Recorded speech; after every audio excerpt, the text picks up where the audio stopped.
رسول کائنات نے فرمایا، رب کریم فرماتے ہیں جب میرا بندہ ہاتھ اٹھاتا ہے نا تو مجھے حیا آتی ہے کہ میں خالی کیسے لوٹا دوں اس کے۔ اتنے بڑے بادشاہ کی بارگاہ میں، او بھائی لوگوں سے عزتیں تلاش کرتے ہو تو وہ کیا تمہیں عزت دیں گے؟ وہ تو کل اچھا کہتے ہیں پرسوں برا کہنے لگ جاتے ہیں۔ صحابہ نے عرض کیا یا رسول اللہ صلی اللہ تعالی وسلم ہمارا رب کہاں ہے؟ ہمارا نا اپنے رب کو دیکھنے کو جی چاہتا ہے۔ جب صحابہ نے یہ عرض کیا تو اللہ نے قرآن مجید نازل کیا، فرمایا وَإِذَا سَأَلَكَ عِبَادِي عَنِّي فَإِنِّي قَرِيبٌ، محبوب جب میرے بندے آپ کی بارگاہ میں آ کے میرے بارے میں پوچھیں نا تو ان سے کہہ دینا میں ان کے قریب ہی ہوں، قریب ہی ہوں۔ دلیل کیا ہے؟ اذا دان، یہ جب بھی مجھ سے دعا مانگیں گے میں ان کی دعاؤں کو قبول فرماؤں گا، میں ان کے قریب ہوں، میں ان کے قریب ہوں۔ یہ جب بھی دعا مانگیں گے نا میں قبول کروں گا، میں ان کے قریب ہوں۔ اللہ تبارک و تعالیٰ کے بندے اللہ سے محبت کرتے، رب کی بارگاہ میں جھکتے، اس کو اپنے دکھ سناتے، اس کے پیارے محبوب صلی اللہ تعالی علیہ وسلم کا وسیلہ لے کے اس کے حضور حاضر ہو جاتے۔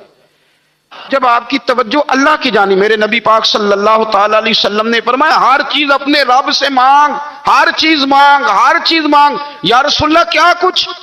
میرے محبوب نے فرمایا تیرے گھر میں نمک بھی ختم ہو جائے تو وہ بھی اپنے رب سے مانگا کر، تو مانگنا وہ تجھے دے گا، تو اس کی بارگاہ میں کشکول طلب دراز تو کرنا۔ اور ترمذی شریف میں عجیب لفظ ہیں، رسول کائنات نے فرمایا، رب کریم فرماتے ہیں جب میرا بندہ ہاتھ اٹھاتا ہے نا تو مجھے حیا آتی ہے کہ میں خالی کیسے لوٹا دوں اس کے۔ اتنے بڑے بادشاہ کی بارگاہ میں، او بھائی لوگوں سے عزتیں تلاش کرتے ہو تو وہ کیا تمہیں عزت دیں گے؟ وہ تو کل اچھا کہتے ہیں پرسوں برا کہنے لگ جاتے ہیں۔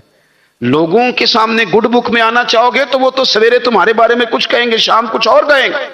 اپنی روحانی زندگی آباد کریں، اپنے مسلح کو وقت دیں، اور دنیا سے چھپ کر اس موبائل کو بند کر کے اور اپنے آپ سے بھی چھپ کے اور تنہا ہو کے چھپا کے سارا کچھ اپنے آنسو اپنے رب کی بارگاہ میں پیش کریں، اس کے حضور حاضری دیں۔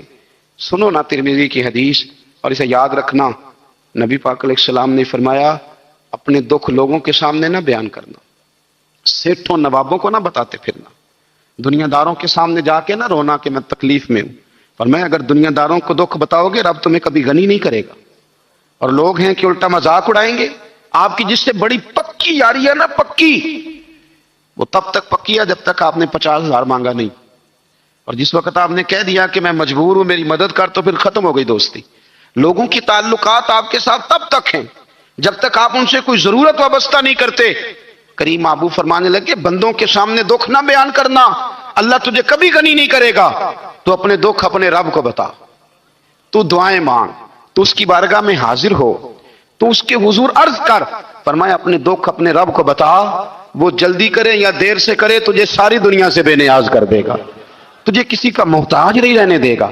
اپنے مسلح کو، اپنی دعاؤں، ایک بزرگ فرماتے ہیں میں نے دعا مانگنے کا طریقہ اپنی بیوی سے سیکھا۔ دعا مانگنے کا طریقہ اپنی، سیکھنے والے تو اپنے بچوں سے بھی سیکھ لیتے ہیں، سیکھنے والے تو ہر ایک سے سیکھتے ہیں۔ وہ کہتے ہیں میں نے دعا مانگنے کا سلیقہ اپنی بیوی سے سیکھا ہے۔ حضرت وہ کس طرح؟ فرمانے لگے میری بیوی نے نا مجھے کوئی کام بتایا، کچھ پیسوں کی ضرورت کے لیے کہا، تو میں نے اسے کہا کہ بھئی ابھی میرے پاس نہیں ہے، کچھ دنوں میں آتے ہیں تو میں دے دوں گا۔ عورتوں کی عادت ہوتی ہے وہ بار بار یاد کراتی ہیں، 2-4 دنوں کے بعد پھر اس نے کہا حضرت وہ میں نے کہا تھا کچھ پیسے، میں نے اسے کہا کہ ابھی میرے پاس نہیں ہے، کچھ دنوں میں ملتے ہیں تو میں تمہیں دے دوں گا۔ اس نے کچھ دنوں کے بعد پھر کہا حضور وہ میں نے کچھ پیسے کہے تھے۔ فرماتے میں نے ڈانٹ دیا، میں نے کہا کہ کیا تو روز مجھے شرمندہ کرتی ہے، کہا نا میرے پاس نہیں ہے، ہوں گے تو دے دوں گا، تو روز یاد کراتی ہے۔ فرماتے ہیں اس نے پہلے تو میری ڈانٹ کو سہا، پھر میرے سخت جملوں نے اس کی آنکھوں میں آنسو پیدا کر دیے، پھر اس نے اپنے آنچل میں اپنے اس دکھ کو سمیٹا، اور پھر اس نے ایک جملہ کہا تو میں رو پڑا، اور مجھے اپنے رب سے مانگنے کا طریقہ آ گیا۔ مجھے کہنے لگی حضرت جی آپ نے ڈانٹ دیا، میں نے سہ لیا، پر آپ ہی میرے شوہر ہیں، بتائیں نا آپ سے نہ کہوں تو میں کس سے جا کے کہوں۔ فرماتے ہیں میں رو پڑا، اور میں کھل کے رویا، اور میں تڑپ کے رویا، اور پھر میری سسکیاں بند گئیں۔ تو مجھے کہنے لگی آپ کو کیا ہوا؟ میں نے کہا مجھے بھی دعا مانگنی آ گئی ہے، جب میں اسے کہوں گا نا اللہ تو ہی میرا رب ہے، میں تجھ سے نہ کہوں تو میں کس سے جا کے کہوں؟ میں کیوں کسی بندے سے سوال کروں؟ میں کیوں کسی دنیا دار سے کہوں؟ میں تیرے بندوں کا، نیک بندوں کا وسیلہ لے کے، تیرے محبوب کی غلامی لے کے تیری بارگاہ میں آیا، تجھ سے نہ مانگوں تو کس سے مانگوں؟ سمجھ آ گئی ہے؟ جب میں اس رنگ میں مانگوں گا تو پھر رب میرے اوپر بڑا ہی فضل فرمائے گا، وہ میرے اوپر بڑی رحمت کرے گا، وہ میرے لیے آسانیاں کرے گا۔ عزیز دوستو، ہم اس طرح کرنے لگ گئے ہیں کہ ہم نے نا اپنے تعلقات پر اعتماد کرنا شروع کر دیا ہے۔ میرے تعلقات بہت ہیں۔ ہم نے اپنی دولت پر اعتماد کرنا شروع کر دیا، میرے پاس دولت بہت ہے۔ ہم نے اپنے علم پر، اپنی شہرت پر اعتماد کرنا شروع کر دیا کہ میرے پاس فلاں چیز بہت ہے۔ یاد رکھنا، جب بے نیاز اپنی صفت بے نیازی دکھاتا ہے تو بڑی بڑی دولتوں والے مجبور نظر آتے ہیں۔ بھائیو، جب انسان کا رشتہ اپنے مالک کے ساتھ ہوتا ہے پھر تو غم بھی کچھ نہیں کہتے، پریشانیاں بھی کچھ نہیں کہتی، پھر تو زندگی صبر والی، پھر تو زندگی توکل والی، پھر تو زندگی بھروسے والی، پھر انسان اپنے آپ کو رسوا نہیں کرتا، دنیا داروں سے امیدیں اس کی ختم ہو جاتی، امیدیں اللہ رسول سے لگا لیتا، مضبوط ہو جاتا ہے، مضبوط، طاقتور ہو جاتا ہے، خوددار ہو جاتا ہے، باوقار باعزت ہو جاتا ہے۔ حضرت بہلول دانا رحمت اللہ علیہ بیٹھے تھے تو ہارون رشید حج کر کے آ رہا تھا، تو رستے میں حضرت شیخ سے ملاقات ہو گئی تو السلام علیکم کے بعد کہنے لگا، حضور کوئی حکم ہو تو بتائیے گا۔ تو حضرت بہلول دانا فرمانے لگے، تیرا رب کون ہے؟ اس نے کہا اللہ۔ تو فرمایا میرا کون ہے؟ کہا اللہ۔ فرمانے لگے تو بڑا ہی بیوقوف ہے، کیا تو یہ سمجھتا ہے کہ رب ہارون رشید کو تو دے گا اور بہلول دانا کو بھول جائے گا؟ تیرا بھی وہی رب ہے، میرا بھی وہی رب ہے۔ اس نے اگر تجھے دے کے آزمایا ہے تو ہو سکتا ہے مجھے نہ دے کے آزما رہا ہو۔ جب اس کی حکمت کے تقاضے ہوں گے تو عطا کرے گا اور دے گا، تو جا اپنا کام کر۔ بھائی، اپنی روحانی زندگی، اپنی عبادات، اپنے وظائف، اپنے روزمرہ کے معاملات، اپنی دعائیں، اپنا استغفار، دیکھو کوئی مشکل کام تو نہیں۔ 2 رکوع ہیں سورہ واقعہ کی، اگر رات کو پڑھ لی جائے تو میں کس طرح یہ بات بیان کروں کہ تعویذ بانٹنا آسان ہے اور وظیفہ بتانا مشکل ہے۔ سارا دن تعویذ بانٹیں تو لوگ لینے کو تیار ہیں، اور اگر آپ وظیفہ بتائیں تو کہتے ہیں تو مشکل کام ہے۔ او خدا کے بندے، اگر آپ کا تعلق قرآن پاک کے ساتھ مضبوط ہو، قرآن پاک کے ساتھ اگر آپ کا رشتہ ہو، لوگ سفارشیں ڈھونڈتے ہیں نا دنیا میں، کوئی تعلق مل جائے تو میرا کام ہو جائے۔ دنیا میں اتنا مشکل معاملہ ہے، آخرت میں مجھے بتائیے گا کتنا مشکل معاملہ ہوگا۔ میرے نبی پاک صلی اللہ تعالی علیہ وسلم نے فرمایا، جو لوگ سورہ ملک پڑھا کرتے تھے نا، سورہ ملک، یہ سورت ملک قیامت میں ان کی سفارش کرے گی، اور اس طرح کرے گی کہ کہے گی اے اللہ یہاں اس بندے کو جنت میں داخل کر دے یا مجھے قرآن پاک سے علیحدہ کر دے۔ تو رب فرمائے گا جا اس کا دامن تھام کے اسے جنت تک پہنچایا۔ آپ بات کو سمجھیں، جب آپ کے تعلقات اپنے معاملات کے ساتھ مضبوط ہوں گے، یہ نبی کریم نے وعدہ کیا ہے کہ تو سورت واقعہ پڑھ، تیرے گھر میں فاقہ نہیں آئے گا۔ حضرت عبداللہ ابن مسعود رضی اللہ تعالیٰ عنہ بیمار تھے تو حضرت عثمان غنی رضی اللہ تعالیٰ عنہ تیمارداری کے لیے تشریف لے گئے اور جا کر کے کہا کہ آپ بڑے بیمار ہیں، آپ کی بیٹیاں زیادہ ہیں، میں چاہتا ہوں کہ خزانے میں سے کچھ مدد کروں۔ تو سیدنا عبداللہ ابن مسعود رضی اللہ تعالیٰ عنہ اٹھ کے بیٹھ گئے اور کہنے لگے، امیر المومنین، اللہ آپ کو میری طرف سے، میری بیٹیوں کی طرف سے بہتر صلہ دے، میری بیٹیوں کو کسی خزانے کی ضرورت نہیں، میں نے انہیں خزانہ دے دیا ہے۔ کہا جناب آپ نے کون سا خزانہ دیا ہے، میں آپ کے مالی معاملات کو جانتا ہوں۔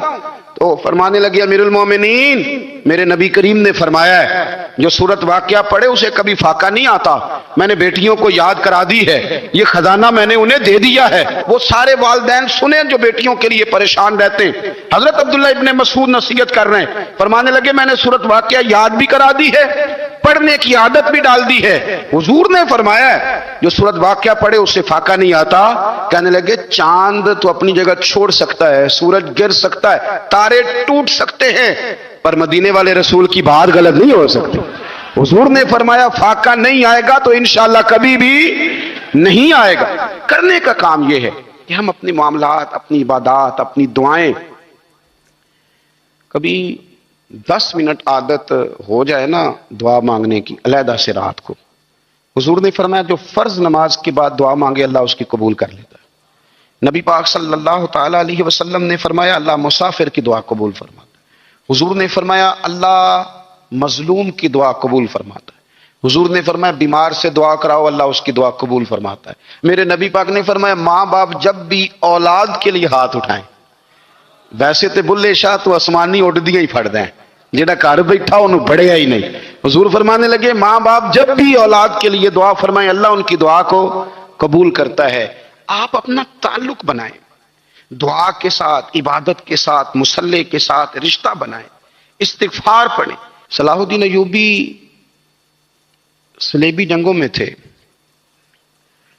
رات کو مسجد اقصی میں نماز پڑھی تو پریشان تھے. ایک بزرگ سے ملاقات ہوئی تو وہ کہنے لگے کہ آپ بڑے پریشان ہیں. کہنے لگے حضور پریشان اس لیے ہوں کہ پہلے ہی مسلمان کمزور ہے، اب میں نے سنا ہے دشمن کا ایک بحری بیڑا وہ جنگی سامان سے بھرا ہوا آ رہا ہے، تو اب ان کے پاس اور تلواریں اور نیزے آ جائیں گے، مسلمانوں کے پاس پہلے ہی وسائل کی کمی ہے، پریشان ہو کس طرح کر کے مقابلہ کریں گے.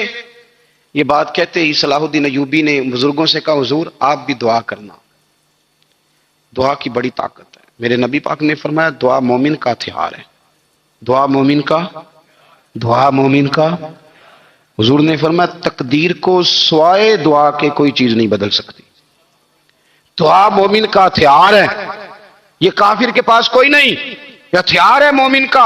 اللہ کرے آپ کو سمجھ آئے. پھر سنیں کئی بار کہہ چکا ہوں یہ ہتھیار ہے. کافر کے مقابلے میں جو تیرے پاس سب سے بڑا ہتھیار ہے وہ دعا ہے. دعائیں کرانی چھوڑ دی، کرنی چھوڑ دی، لینی چھوڑ دی. حضرت سیدنا انس بن مالک رضی اللہ تعالیٰ عنہ فرمایا کرتے تھے میں نے وہ رنگ دیکھا ہے جب حضور دعا مانگتے تھے اور حضور کی مقدس آنکھوں میں آنسو بھی ساتھ ہی بہا کرتے تھے، میں نے وہ انداز دیکھا ہے. تو صلاح الدین ایوبی بزرگ سے کہنے لگے آپ بھی دعا کیجیے، اور خود رونے لگے اور سر سجدے میں رکھ کے رونے لگے، اور عشاء سے لے کر فجر تک روئے، خوب روئے. صبح وہ بزرگ آئے تو صلاح الدین ایوبی کا خوبصورت اور ہنستا ہوا چہرہ دیکھا. کہنے لگے آپ بڑے خوش ہیں، رات تو میں نے بڑے روتے ہوئے دیکھا تھا. تو کہنے لگے حضور وہ جو بحری بیڑا آ رہا تھا نا وہ پانی میں ڈوب گیا ہے، اب وہ نہیں آ رہا، ابھی خبر آئی ہے تو میں بڑا خوش ہوں. حضور کہنے لگے اٹھ سینے سے لگ، اور سن ایک بات، وہ بحری بیڑا پانی میں نہیں ڈوبا، وہ تیرے آنسوؤں میں ڈوب گیا ہے. وہ جو تو رات رویا ہے نا رب کریم کی بارگاہ میں تو وہ ڈوب گیا ہے. بھائی اپنا مصلی کا، عبادت کا، وظائف کا، اللہ اللہ کا سلسلہ اس کو مضبوط کرے، اپنی دعاؤں کے تعلق کو مضبوط کرے. دعائیں بڑے انقلاب برپا کر دیتی ہیں. ہم تھوڑے تھوڑے نا جب سے خشک ہوئے ہیں نا، خشک، اور میری تو جماعت ہی صوفیاء کی جماعت تھی. ہم تو داتا علی اجمیری کی جماعت سے، ہم تو خواجہ اجمیری کی جماعت سے، ہم تو شیخ احمد فاروق سرہندی کی جماعت سے، ہم تو صوفیاء کی جماعت.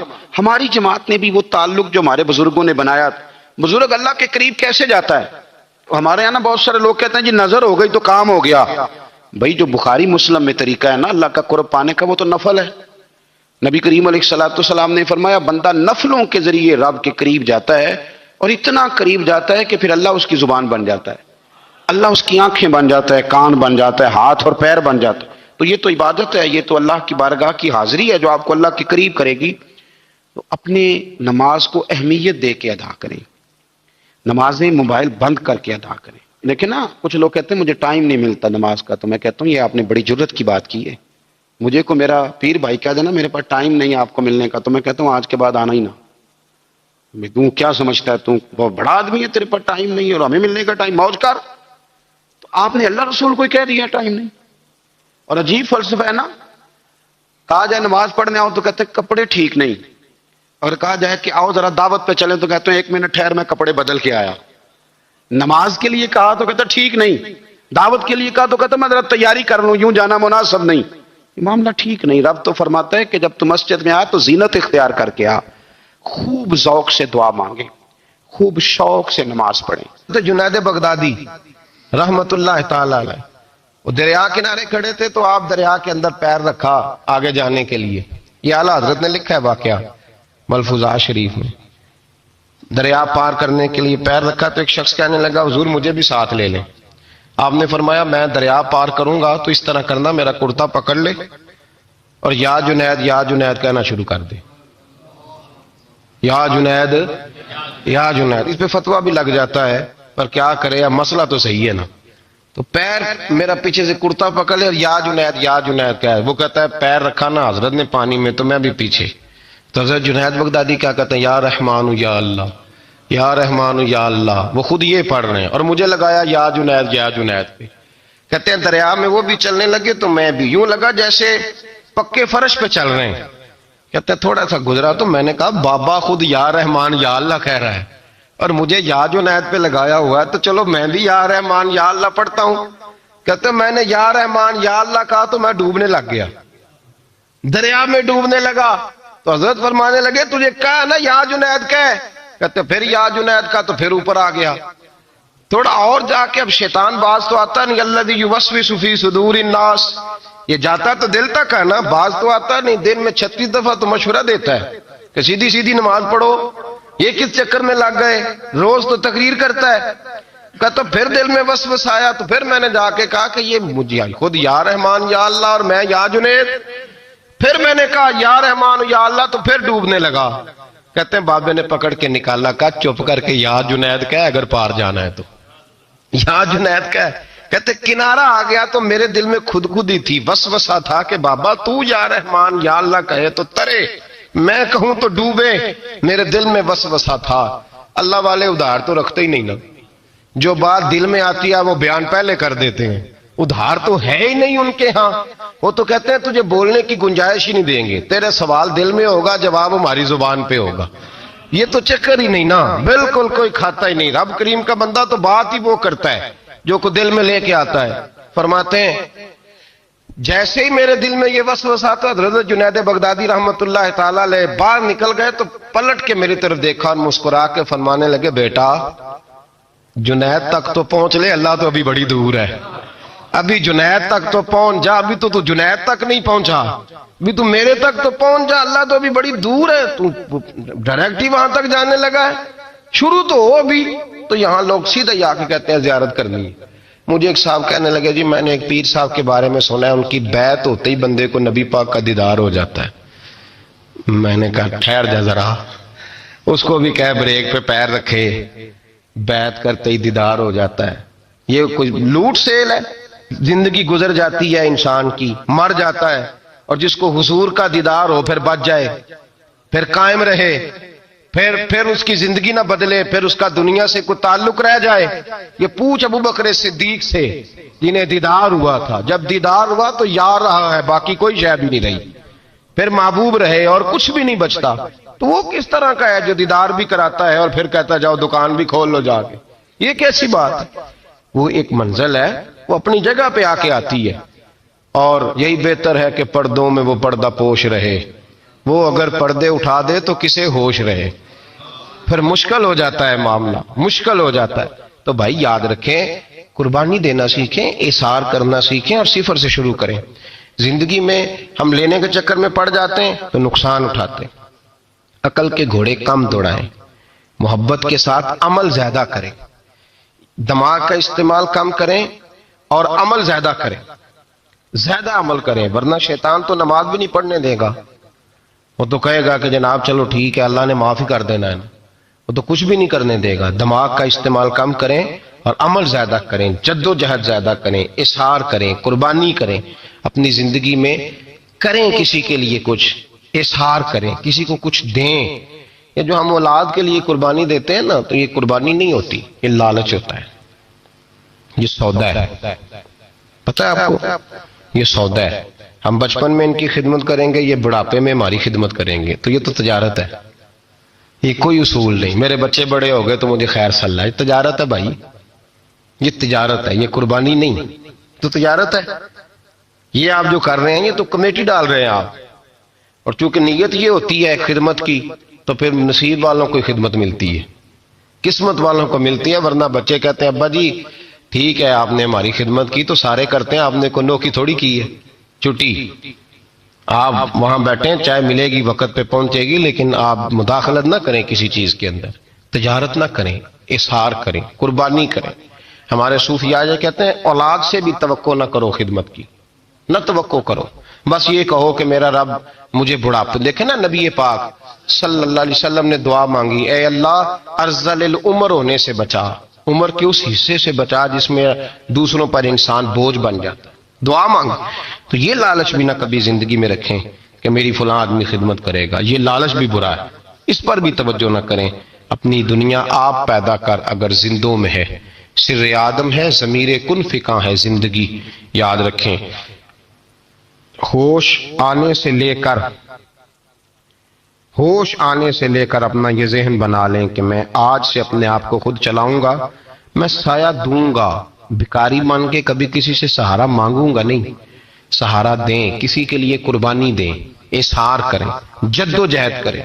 جو چیز آپ کے بس میں ہے وہ تو ہے، جو بس میں نہیں اس میں بھی کوشش کرنے کی آپ کوشش کریں، تگ و دو کریں۔ قربانی سے انسان سنور جاتا ہے، بن جاتا ہے۔ اللہ تبارک و تعالی ہمیں سنورنے اور بن جانے کی توفیق عطا فرمائے۔ اور میرے نبی پاک صلی اللہ تعالی علیہ وسلم نے فرمایا میرے مومن کا معاملہ بڑا عجیب ہے، اللہ اسے نعمت دے تو یہ شکر کر کے اجر پا لیتا ہے، اور اگر اللہ تبارک و تعالی اس پر کوئی آزمائش ڈالے تو یہ صبر کر کے اجر پا لیتا ہے۔ اپنے تمام معاملات کو اپنے اللہ تبارک و تعالی کی جانب رکھا جائے۔ اگر اللہ تعالیٰ صحت دے، عافیت دے، تندرستی دے تو یہ اس کا کرم ہے۔ اگر کسی موقع پر وہ بیمار کر دے، کسی جگہ انسان کے وجود میں کمزوری اور ضعف آ جائے تو حضور علیہ الصلوۃ والسلام کی حدیث ہمیں بتاتی ہے یہ بھی گناہوں کی معافی کا ذریعہ ہے، اس سے بھی انسان کی خطائیں معاف ہوتی ہیں، تو یہ بھی اللہ تبارک و تعالیٰ کی حکمت کا تقاضا ہے۔ اب اگر انسان کے پاس صحت ہو، تندرستی ہو تو پھر وہ اکڑ کر بات کرے، کبھی بیمار ہو جائے تو پھر اس کی زبان پہ شکوے آئیں، تو اس کا مطلب یہ ہے کہ اس نے اس معاملے میں بھی اپنے آپ پر چیزیں طاری کر لیں، اپنے آپ کو اپنے اللہ کے سپرد نہیں کیا۔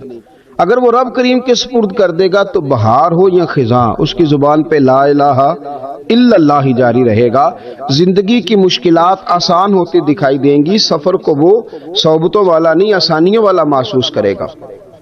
حضرت سیدنا ایوب علیہ نبینا علیہ الصلوۃ والسلام علیل ہو گئے، آپ کی اہلیہ نے آپ کی خدمت میں عرض کی حضور آپ اللہ کے نبی ہیں، پیغمبر ہیں، 16 سال سے آپ بیمار ہیں، اللہ کی حضور دعا کریں وہ آپ کو شفا دے۔